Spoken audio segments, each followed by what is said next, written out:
structured interview and you are talking to a human, you are required by federal and state law to get approval from the Washington State Institutional Review Board.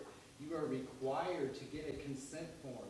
You are required to keep that consent form in files for 7 years publishing it. There are specific requirements that go into a consent form. The consent form must be tell the participant that they can participate and quit at any time without any kind of retaliation.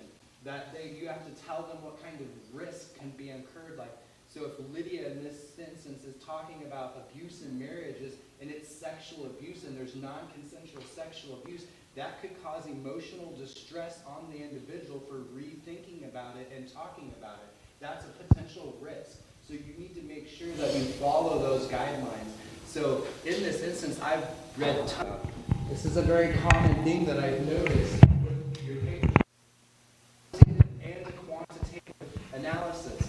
In your research methods section, you need to tell